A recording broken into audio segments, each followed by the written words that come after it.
J'écoutais cette semaine un débat au sujet de la rentrée des classes. Et donc, les personnes qui intervenaient parlaient de l'hygiène dans les écoles. Et une personne a dit, ah, je suis allé dans des toilettes d'un collège et je peux vous dire que là-dedans, c'était pas le paradis. Et je relève facilement ces termes parce qu'ils me sont familiers et ils sont trouvés souvent dans la Bible. Et il se trouve que le paradis est un thème, pas central, mais un thème extrêmement important dans la Bible. Et c'est ce dont j'ai décidé de vous parler aujourd'hui. On ne peut pas trouver un meilleur commentateur du paradis que le Seigneur Jésus-Christ lui-même.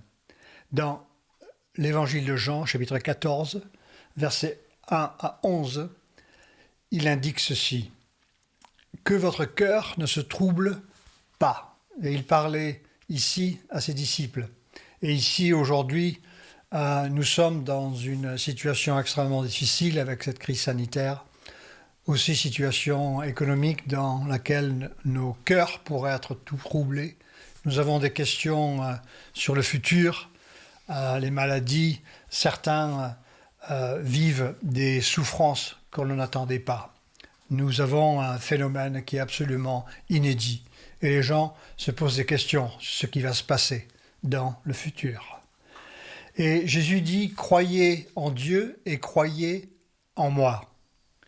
Il y a plusieurs demeures dans la maison de mon Père. Si cela n'était pas, je vous l'aurais dit. » Puisque nous croyons à l'autorité des Écritures et à l'inhérence de la parole, nous pouvons dire que Jésus ne ment pas. Il lui est impossible de mentir. Ce n'est pas un mensonge, ce n'est pas non plus une erreur.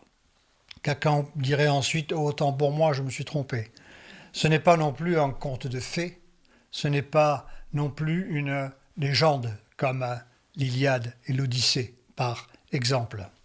Jésus dit ensuite « Je vais vous préparer une place, et lorsque je m'en serai allé, je vous aurai préparé une place. Je reviendrai et je vous prendrai avec moi, afin que là où je suis, vous y soyez aussi. Et vous savez où je vais, et vous en savez le chemin. » Thomas lui dit « Seigneur, nous ne savons où tu vas.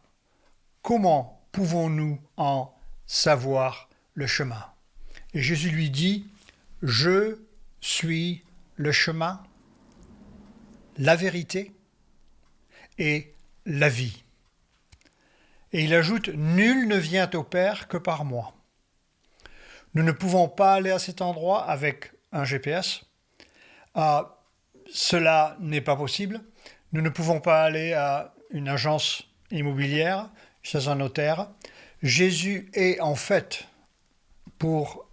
dans un sens figuré, mais quand même dans un sens qui est tout à fait vrai, il est le GPS. C'est lui qui nous y conduit. Il dit qu'il est le chemin. Si vous me connaissiez, vous connaîtriez aussi mon Père, et dès maintenant vous le connaissez et vous l'avez vu. Et Philippe lui dit « Seigneur, montre-nous le Père, et cela nous suffira. » Jésus lui dit « Il y a si longtemps que je suis avec vous, et tu ne m'as pas connu, Philippe ? Celui qui m'a vu a vu le Père. Comment dis-tu, montre-nous le Père ?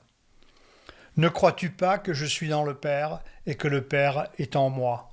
Les paroles que je vous dis, je ne les dis pas de moi-même, et le Père qui demeure en moi, c'est lui qui fait les œuvres. Croyez-moi, je suis dans le Père et le Père est en moi. Croyez au moins à cause de ses œuvres. Il fait ici allusion aux miracles et guérisons.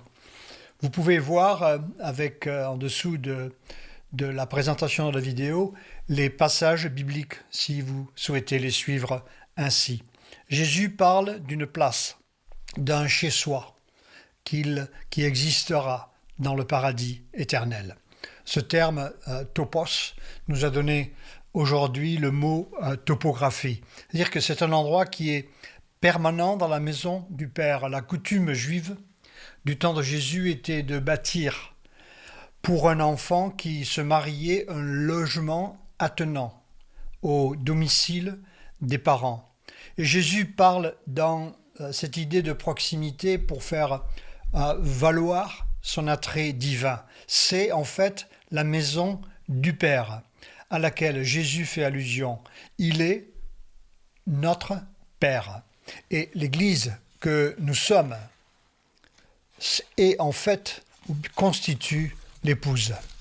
Alors au ciel, Dieu, comme cette phrase nous en parle, Dieu nous sera proche et immédiat, comme les apôtres qui marchaient avec Jésus en Galilée, qui l'ont vu, qui l'ont touché. Il y aura cette proximité divine. Sa présence sera ainsi manifestée dans Psaume 84. Il est indiqué « Mieux vaut un jour dans tes parvis que 1000 ailleurs ». Il n'y aura plus de chaos, de panique, de confusion, de perplexité et d'anxiété. Il y aura une paix entre Dieu et les hommes. Il y aura la paix entre les hommes et les hommes. Et il y aura pour chacun une paix avec soi-même. Dans 2 Corinthiens 4, 14, Paul confirme cette promesse de Jésus. Il dit « Celui qui a ressuscité le Seigneur Jésus nous ressuscitera aussi avec Jésus et nous fera paraître avec vous en sa présence. » Alors, en plus, Jésus dit qu'il est allé à l'avance préparer un endroit pour nous, ainsi comme un maître d'œuvre qui va aller préparer une maison pour un client, un qui connaît les goûts et les préférences du client fait un meilleur travail.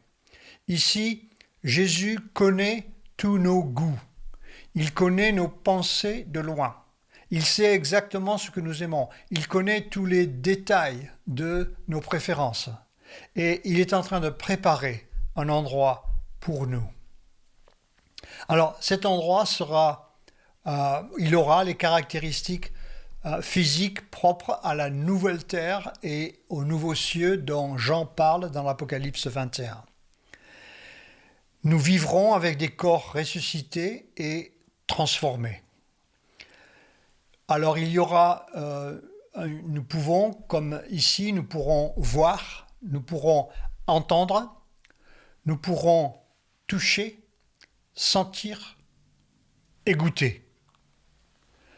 Et ces facultés seront restaurées non seulement à neuf, mais elles seront libres de quelque souillure entraînée par la chute de l'homme après la création.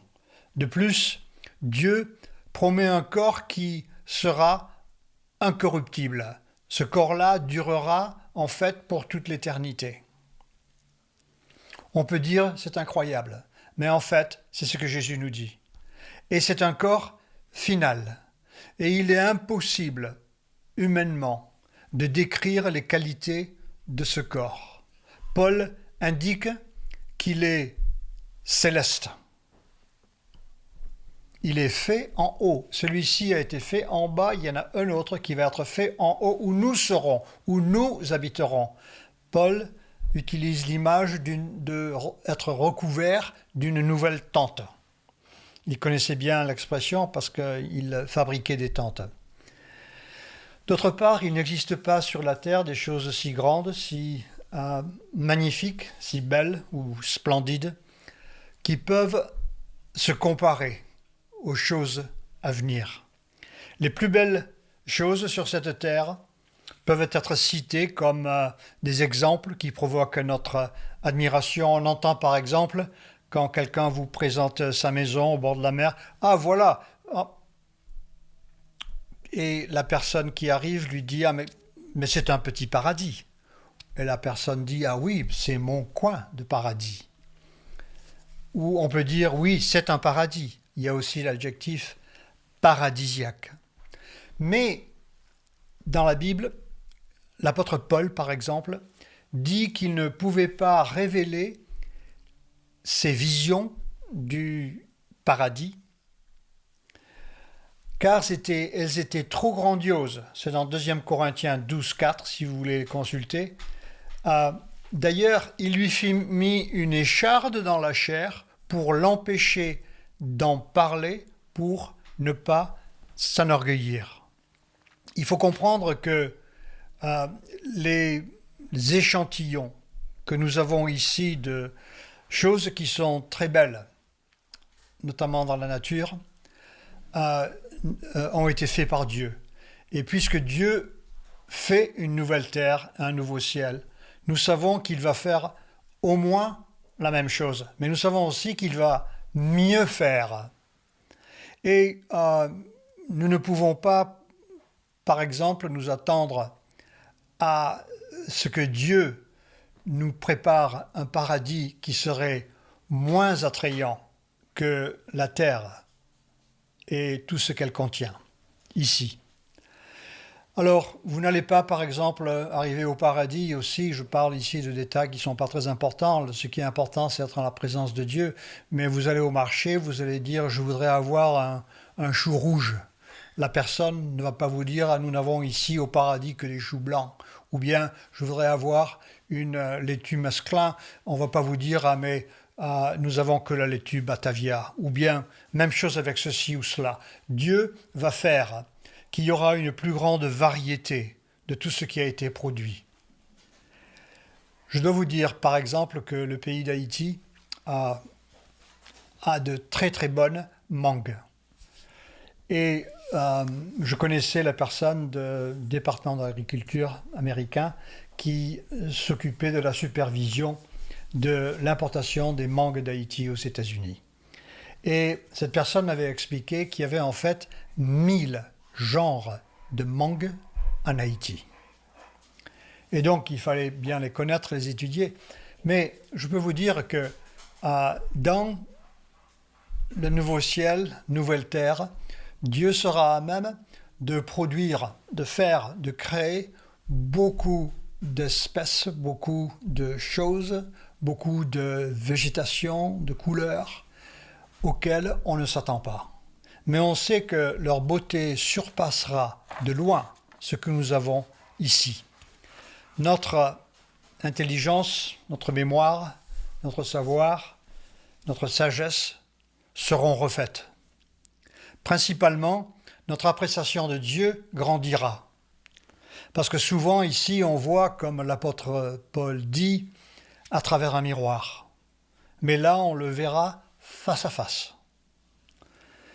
Il en résulteront une bien plus grande reconnaissance de sa gloire, un privilège, un honneur, sans égal, de le servir, et aussi de régner avec lui. Jean dit que ceux qui souffrent avec lui régneront avec lui, ceux qui servent avec lui serviront avec lui. Jésus dit ensuite à ses disciples « Que votre cœur ne se trouble pas ». Et ici, les disciples avaient tout laissé pour suivre Jésus. Et maintenant, Jésus annonce qu'il va les quitter. Jésus anticipe l'incertitude qu'il pourrait éprouver après son départ. Nous aussi, dans le monde d'aujourd'hui, on voit les crises, les guerres, les maladies, on voit les deuils. Il ne faut pas penser que ces choses vont rester ainsi. Toutes ces choses négatives donnent l'impression que nous allons vivre sur cette terre seulement cette sorte de situation et que nous allons continuer à y faire face, qu'elles sont fatales en durée. Il y a un livre que Marcel Pagnol a écrit, que vous connaissez sans doute, qui s'appelle « Le château de ma mère ». À la fin de ce livre, M. Pagnol parle du décès de sa mère et aussi du décès de son petit frère à la guerre de 14-18. Et il dit ceci: « Ainsi la vie des hommes, faite de petits bonheurs, rapidement gâchés par de grandes tragédies. Je répète, ainsi va la vie des hommes, faite de petits bonheurs, rapidement gâchée par de grandes tragédies. Jésus veut rassurer ses disciples en leur disant qu'ils retrouveront un endroit qui est bien meilleur avec lui. Ces paroles s'adressent aussi à nous et devraient être pour chacun d'entre nous, en y croyant, une source de joie, de consolation et d'encouragement dans l'attente. D'ailleurs, les chrétiens plus mûrs, certains peuvent voir que d'autres chrétiens doutent de cette doctrine, de la vie éternelle, de ce paradis. Ils peuvent aussi discerner celles qui y croient vraiment. On remarque en eux une entière confiance dans ce futur béni. On voit en eux un certain détachement des choses de ce monde, une joie qui surpasse toute compréhension, une libération de la crainte de la mort, une disposition patiente dans les épreuves, les souffrances et la persécution. Et aussi on voit en eux un feu qui brûle pour partager la bonne nouvelle avec hardiesse. Dans Hébreux 11, il est indiqué que la foi est l'évidence des choses non vues. Non vues, je répète. Et l'assurance des choses espérées. Espérées. Vous savez, quand vous voulez faire une réservation pour aller en vacances, vous allez sur le site de l'hôtel et vous pouvez voir la plage, vous pouvez voir le restaurant en photo et vous pouvez voir les chambres. Et vous regardez le mobilier, vous regardez la piscine en photo. Ah, regarde-moi ça, chérie, c'est magnifique. Il faut y aller. Et donc, maintenant, vous allez faire la réservation. Pour ce que je vous dis, je n'ai pas, malheureusement, de photos à vous montrer du paradis. Je n'ai pas de vidéo. La seule chose que Jésus nous a laissée, c'est sa parole. Alors, le seul moyen d'accéder à cette plage, pour ainsi dire, est de faire confiance à ce que Jésus a dit. Jésus ne nous a pas laissé de photos. Quand Jésus dit « Je vais vous préparer une place », il parle individuellement non seulement aux disciples qui l'écoutent, mais aussi à tous comme nous qui croyons en lui et en sa promesse. Parce que Jésus a aussi dit « Quiconque croit a la vie éternelle ». Je répète, a la vie éternelle. Dans Éphésiens chapitre 2, versets 8 et 9, l'apôtre Paul nous dit « Il nous a ressuscités » et il fait usage du passé composé, aoriste en grec, pour décrire un fait accompli. Et il dit « Il nous a ressuscités ensemble et nous a fait asseoir ensemble dans les lieux célestes en Jésus-Christ, afin de montrer dans les siècles à venir l'infinie richesse de sa grâce par sa bonté envers nous en Jésus-Christ. Car c'est par grâce que vous êtes sauvés par le moyen de la foi. Ici, il dit foi. C'est pas à nouveau, c'est pas avec les photos, c'est la foi. Et cela ne vient pas de vous, c'est le don de Dieu. Et donc, si nous ne l'avons pas, il faut demander la foi à Dieu tel un mendiant qui a faim. Maintenant, ensuite, je dois vous dire que ceci n'est pas très populaire d'en parler. Je voudrais vous parler d'une chanson de Michel Polnareff. Et quand j'entends un terme, j'en suis souvent, si c'est au sujet de la Bible, j'y suis souvent très sensible. Et cette chanson, vous la connaissez peut-être, chanson de Michel Polnareff, je répète. Ah, nous irons tous au paradis. Nanana. Et il chante dans ce verset, dans le prochain verset, il dit « Les saints et les assassins iront au paradis. » Et il dit « Les chrétiens et les athées. » Le problème ici, c'est que c'est très agréable à entendre et c'est une pensée extrêmement humaniste.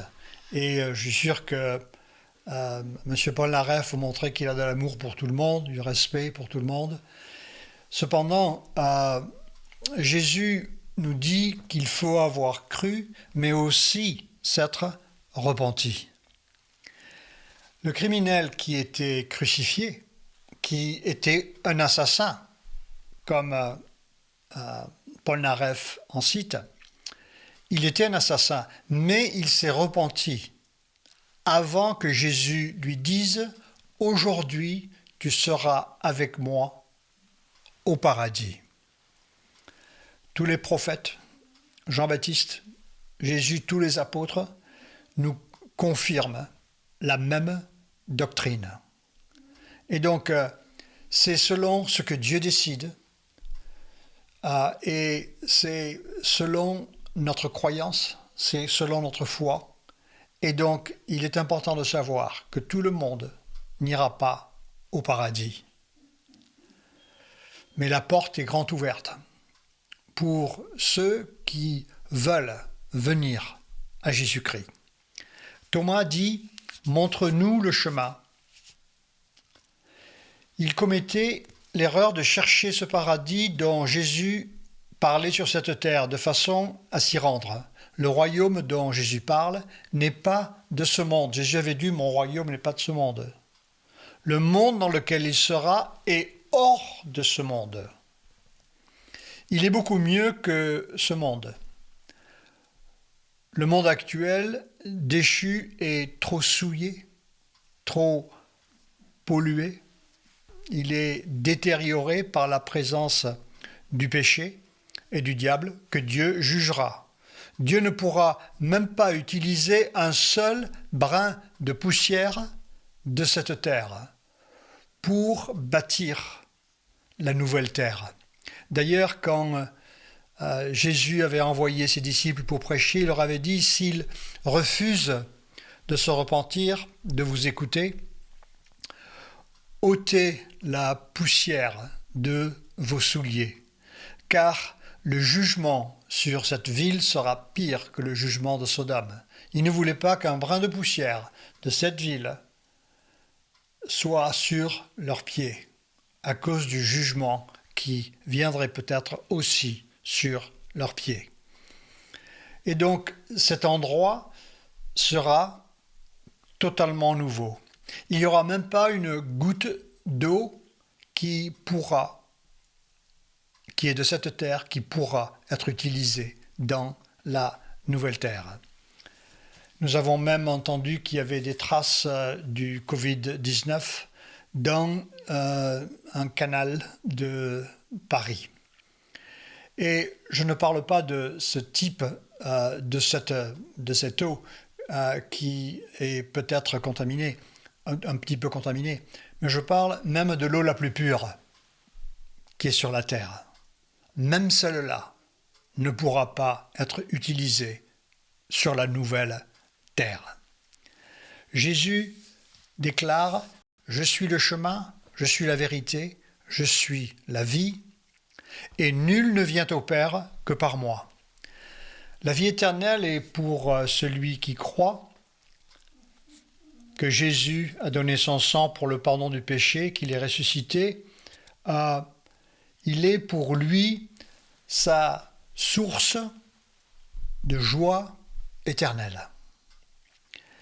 À moins de nous égarer, nous devons prendre ce même chemin.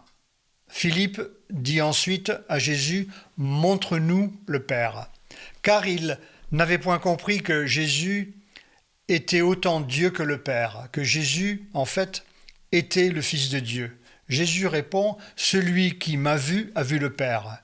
Jésus ne dit pas qu'il est le Père, mais il fait une juxtaposition. Jésus a marché avec Philippe depuis des années. Et il peut voir que Jésus est tout aussi divin que le Père. Il est 100% humain, mais il est 100% Dieu. Il y a Dieu le Père, Dieu le Fils et Dieu le Saint-Esprit, et il n'y en a pas d'autre. Jésus demande à Philippe, « Tu ne me connais pas ?» Tous les vrais chrétiens connaissent Dieu. Christ a tout un peuple qui lui appartient, mais il doit y avoir aussi en même temps une dimension personnelle. La remarque de Jésus, introduite par le « tu », signifie qu'il y a aussi une relation individuelle, donc personnelle, entre Jésus et Philippe. Et il en est de même pour chaque croyant.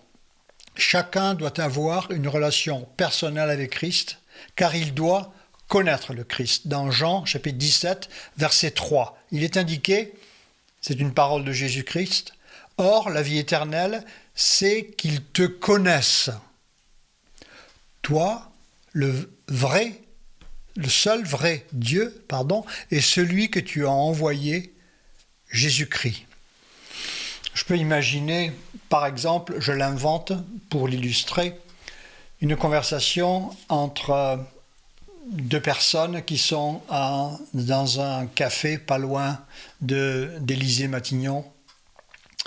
Et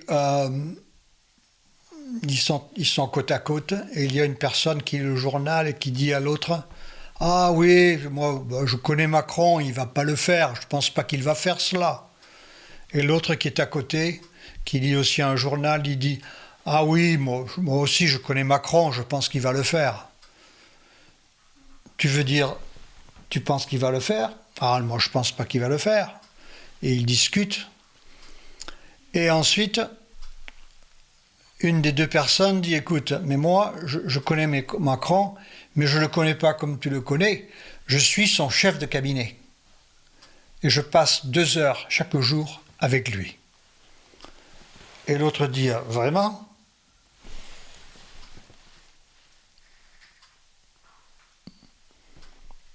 Et tout à coup, il réalise qu'il disait « Je le connais », comme on dit « on connaît », mais il y a une différence entre connaître et connaître.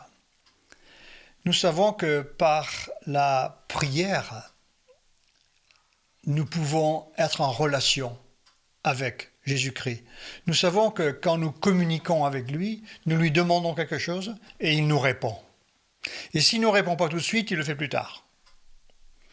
Nous avons donc nous avons une relation avec Jésus-Christ par laquelle on peut dire que nous nous connaissons. Et d'ailleurs, dès que nous venons à lui, nous venons à réaliser qu'il nous connaît. Il nous fait savoir, en portant témoignage dans nos cœurs, par la présence de l'Esprit Saint, qu'il nous connaît personnellement. L'autre chose aussi, c'est qu'à la fin de son texte ici, Jésus parle des œuvres. Et ici, il parle des signes.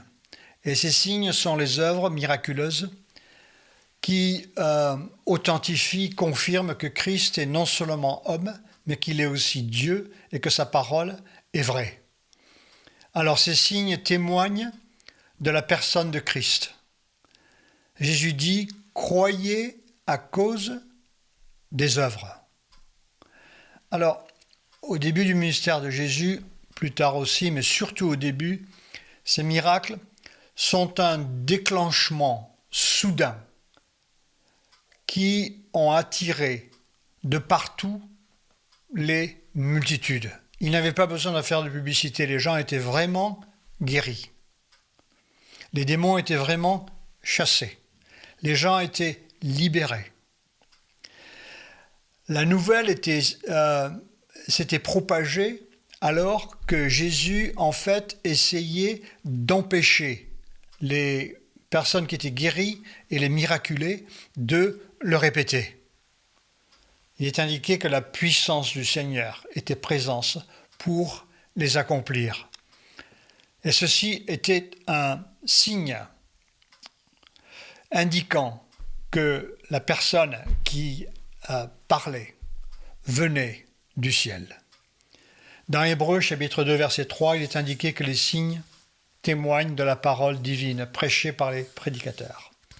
Dans Jean chapitre 20 verset 31, il est indiqué que Jésus fit beaucoup de signes. Mais ceux-ci, c'est-à-dire que ceux qui sont indiqués dans l'évangile de Jean, ceux-ci sont écrits de façon à croire et à voir la vie en son nom. Ensuite, il indique que si on pouvait les écrire tous, que même tous les livres du monde ne pourraient pas les contenir. On pense qu'il y a eu beaucoup de miracles dont les évangiles ne parlent pas, mais qui sont en fait arrivés. Alors, pour conclure, je voudrais vous dire ce que je pense vraiment. Et je vous parle comme si j'étais sur mon lit de mort.